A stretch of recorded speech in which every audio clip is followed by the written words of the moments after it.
Sustainability, what does it mean? For some of us, it means supporting our local farms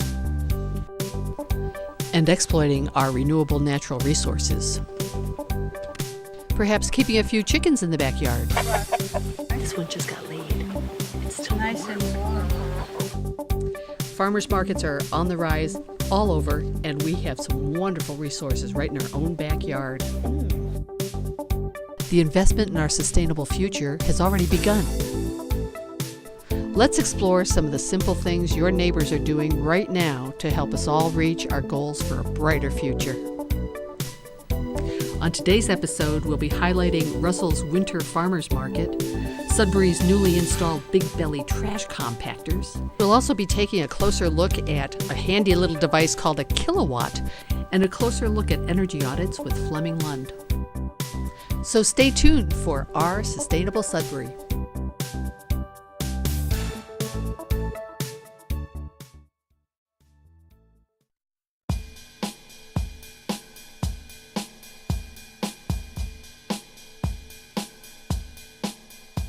Global warming is the most serious issue facing our generation.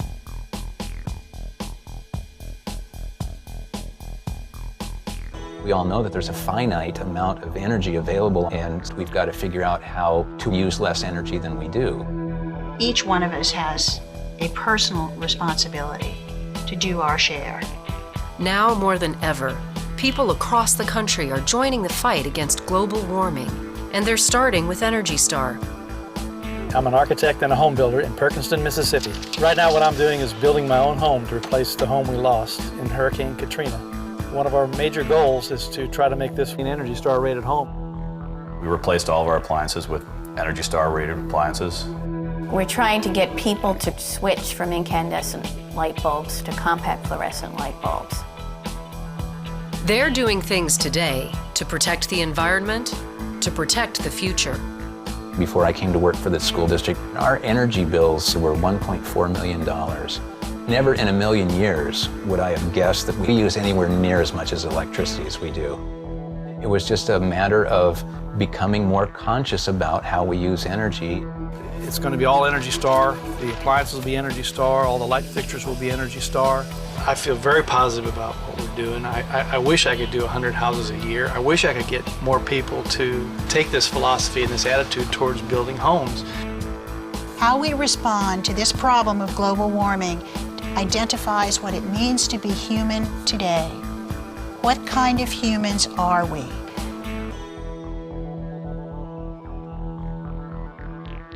What can you do about global warming?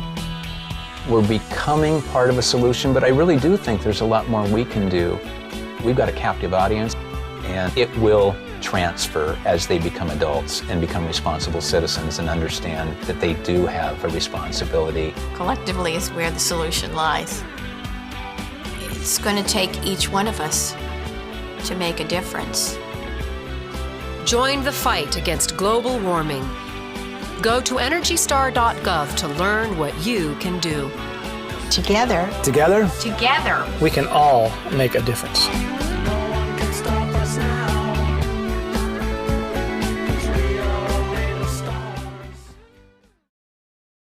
Hi, my name is Melissa Goff. I'm here for our Sustainable Sudbury, and today I'm going to be talking about something called a kilowatt monitor.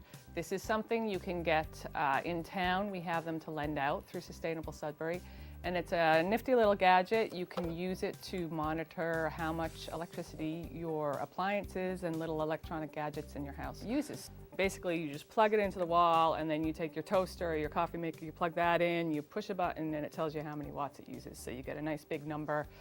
And it's great. You can see that your coffee maker is maybe using 800 watts and your toaster is using 1600. And so that's a great lesson for the kids or for you to see how much certain things use. Somebody called me a couple of months ago and all of a sudden they'd had a big spike in their electricity bill and they were trying to figure out why that would have happened. And so I said, listen, I've got a whole bunch of these things. I can give you 4 or 5. You can go use them over a week or a month to try and work out what's going on. And so they did. They would go from room to room and they plugged in various things. They'd put in a new FiOS system. They were trying to figure out if that's what it was. It wasn't. And so they used it, and in the end it turned out they had a pump on their well that was just running continuously. Something was broken, and it helped them figure that out. For Sustainable Sudbury, we have an educational program, and one of the things we did was we went in and put together a pilot program for the Sudbury Public Schools aimed at 4th graders, integrating it into the science units they do on electricity. So I would go into the schools. I've got about 30 of these, so one for each kid. They get to take it home. We've got a list of a whole bunch of appliances and electronics that the kids can test them with, and so it's a great learning tool for them. They get a real sense of what uses a lot of electricity, what doesn't use so much. We do a little quiz, what they think is going to use the most and what's the least, and then we come back and we talk about it afterwards. And you know, there's some surprises, things like your TV, even when it's off, can be using a lot of electricity, which really surprised some of the kids. We asked them to test out things that had the Energy Star sticker on them and things that didn't, and see if they thought that made a difference. Not surprisingly, it did make a difference, we found. And so the kids came away really thoughtful about thinking about, gee, it does make a difference if I turn off a light, or I don't leave my radio on when I leave the room, and stuff like that. And even, you know, they were really surprised, the girls, to find out how much blow dryers use. So it's a fun lesson, and hopefully, you know, we've done the pilot a couple of times. The schools are going to take it on, and that's something, if you've got school-age kids, you may be seeing. So that's the kilowatt monitor. They're there to borrow anytime you like. You can find us through SustainableSudbury.org. Stay tuned for more tips on how you can live a more sustainable life.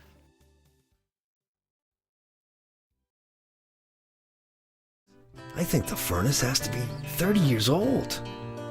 There must be a way to keep that draft out of the front hall. I haven't been in the attic since we packed that crib away. Washing machines that use 60% less water. Interesting. Energy efficiency. It means many things, but basically, it's getting the most from using the least. And as you'll find out, there are many ways that you can make energy efficient choices in your appliances, devices, and lighting. And there are many ways you can conserve energy in your home by simply changing the way you use it. Energy efficiency and conservation have become important tactics in a global strategy to protect and conserve our natural resources. But it's not just about doing your part for our environment. It's also about managing costs, improving the comfort and safety of your home, and increasing its value. By investing in your home, you could save thousands of dollars in energy costs and enjoy being in your home even more. Getting started is easier than you think. It all starts with a home energy assessment provided by your energy company.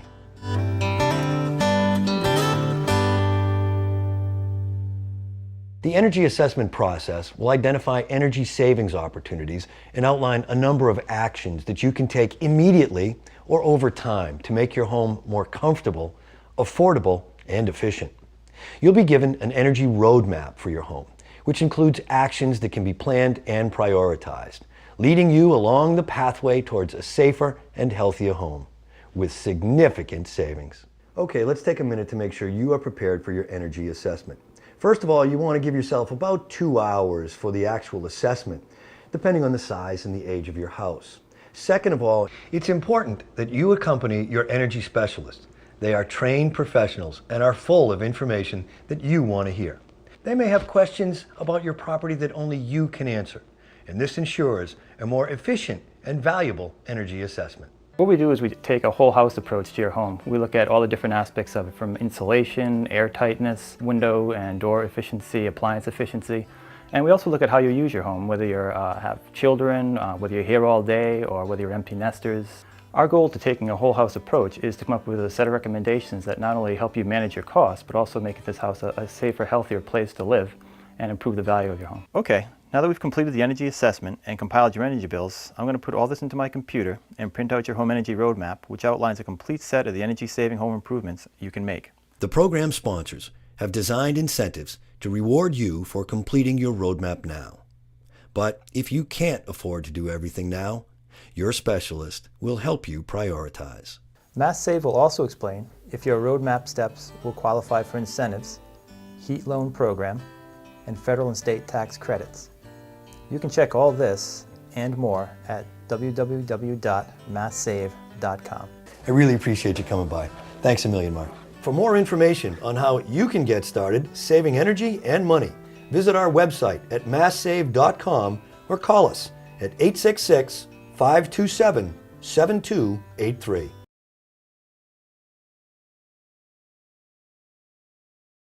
Here we're going to be setting up a blower door, it's called. This is a frame that will go in, typically the front door, and there's going to be a big fan going in with it and a canvas covering this up, computer hooking up to it, and with that we can measure the leakiness of the building, basically the air infiltration.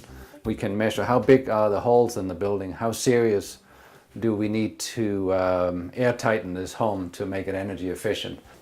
I bought this house because of the windows, the ability to look outside and the ability to let in the natural light. The other thing about this house is it was built in 1955.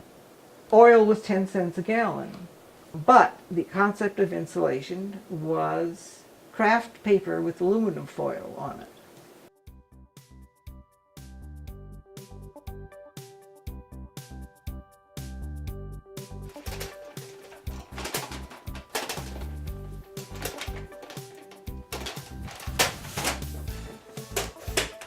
And here's our canvas or our shroud that's going to cover the blower door. So this is a very, very useful tool in building diagnostic because it will truly point you towards the leaks.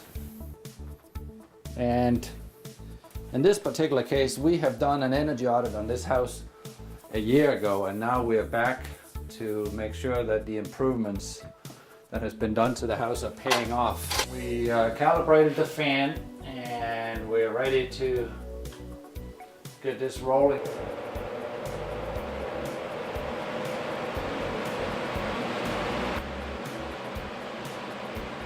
So on the program here you'll see this red dot, and that's a reading at 50 Pascal, and it takes 100 readings at one point and makes an average of that. Now it dropped the fan speed down to 45 Pascal, and then it's going to make another 100 readings and take an average of that.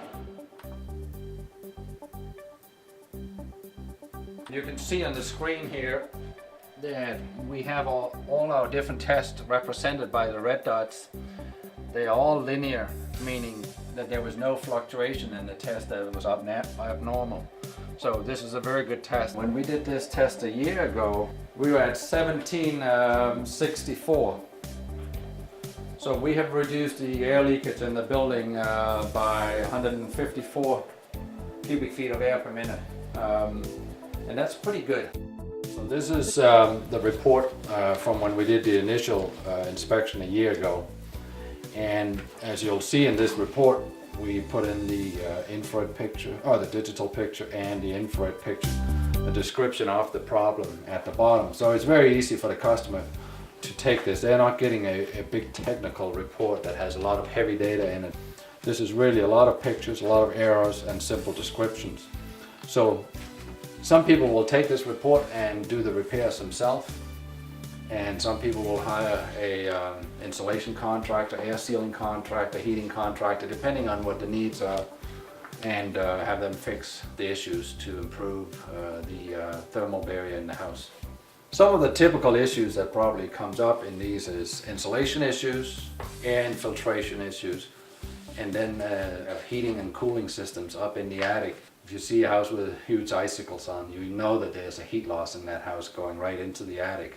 And we'll also look at some of the areas that came up in the report last time and make sure that there's an improvement. This one I'm going to be interested in.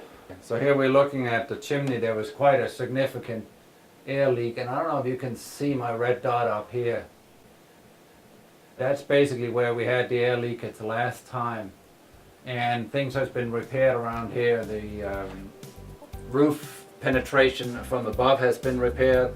New insulation has been put in around the chimney because there was some moisture issue there as well. This is again up against the chimney.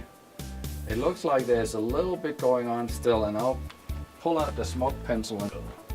This is a lot quieter here. Okay, so the the worst place is the worst place. It's always been the worst place.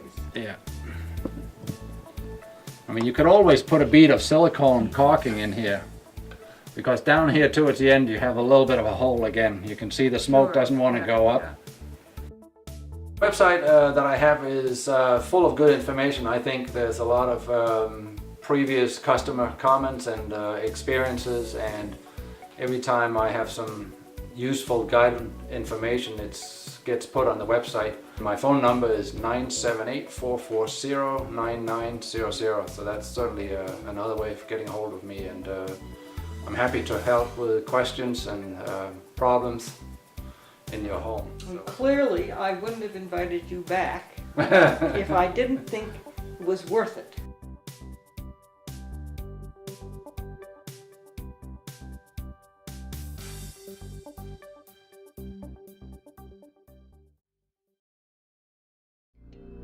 Did you know that each person in the United States produces about 30 pounds of waste every week? Much of this trash ends up on our streets, parks, beaches, and in our waterways. When not properly discarded, it harms our environment. Collecting this waste properly is essential and demands a lot of time, fuel, and other valuable limited resources. In addition, there is pressure to trim budgets. There is a better way. Introducing Big Belly, the world's first and only solar-powered trash compaction system.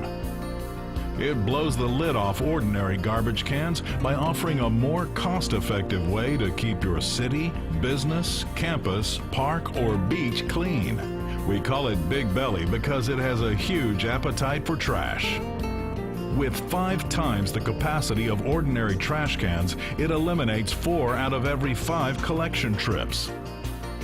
Big Belly accomplishes this by using the power of the sun. A built-in solar panel provides 100% of its energy and drives a powerful trash compactor. Engineered to be efficient, it operates without any direct sunlight. That means it works anywhere, in any climate, and in any weather. By compacting trash at the point of collection, Big Belly can help solve some big problems. Eliminating 4 out of 5 pickups means up to 80% fewer trash collections, and up to 80% less money spent on fuel and other resources. This can reduce airborne particulates, greenhouse gases, and reliance on imported oil. Fewer trucks on the streets means less traffic and road wear. Rather than spending time behind the wheel, staff can be used for other tasks, helping your investment in your community go farther. Big Belly even has a wireless monitoring system to alert staff when it's ready for pickup. This smart technology allows managers to monitor collection activity from any computer, optimizing collection efficiency and maximizing savings.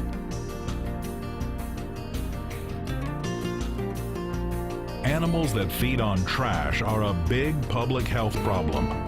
Big Belly's enclosed design solves this problem by keeping rodents, birds, and other animals out of the trash. Big Belly also has a recycling companion unit to collect bottles, cans, and paper, providing a clean and green solution. Big Belly is cleaning up communities around the world with proven performance and reliability. Find out how it can make solid waste management a beautiful thing in your community.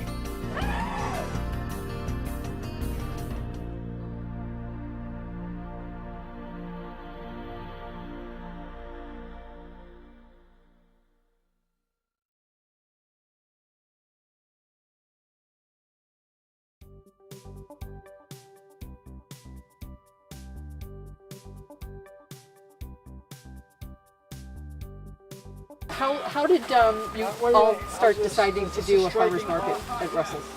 Well, Lou Russell had wanted to have one for a long time, but he had a good friend who ran a farm market down the street. So Lee's. Ah. Yeah. After Lee's closed, then it was full speed ahead for starting a farmer's market.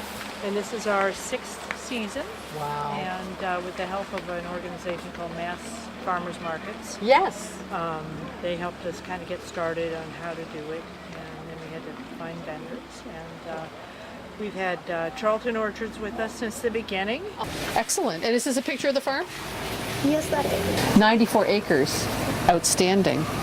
Now, is it organically grown or?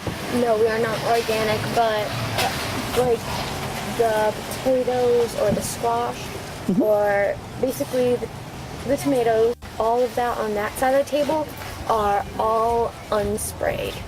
Got it. Oh, and the apples, well, they need some encouragement, right? Yeah, but we only basically spray them when they're buds. And eggs as well? Yes, we have free-range chickens, a very large coop for producers. We at least get maybe 200 eggs a day. Oh my goodness. And we sell white egg. Purple plums. Yep. They're really good. May I have a pound of those, please? Thank you. So Brigham Farm is local to us, and it is just east of Old Road to 9 Acre Corner and Route 117 interchange. And they're wonderful. I love to go to Brigham. This is called a patty pan squash. Isn't it cute? The red lettuce was wonderful. Look at that. Isn't that gorgeous? Check this out. It's purple cauliflower. It's broccoli. No, purple cauliflower. It's purple cauliflower? Yep. This past year, we had a winter market for the first time. I wanted to compliment you on the winter market because we were just raving about how nice it was to get greens from Red Farm or whoever those Red Fire Farm. Oh, well, there were so many good vendors there. There'll be more this year. And well, they packed them right in, didn't they? I mean, it must have been good business for you too. It was. With all those people coming in. Well, the great thing was there were people that came from in Boston, Cambridge, Somerville, and they'd never heard of or been to Russell's. So, wow. Well, that was nice. Yep. It's very festive. So you're going to do it again? We're going to start January 8th. Excellent. This time we'll go for 10 weeks. Wonderful. And it'll be Saturdays from 10 until 2. Oh, wonderful. It was really a blast. Oh, the winter market I'm in there, Yes. But you come to the winter market. I do. Yes. And what sort of things do you offer for sale? Small fruits, vegetables. I raise grass-fed beef, pork, lamb. A couple of times a year we do chickens. And for Thanksgiving we do raise turkeys. You do? And we raise heritage turkeys. The broad-breasted, the old-time turkeys. Really? Yeah. And your farm is located exactly where? 119 in Littleton. 119. From Littleton Center, go towards Groton, cross over 495 on 1 mile on the right. The first farm stand you come to. There you go. Yeah. What's that, cranberry beans? Yeah, cranberry beans. That's what they call them.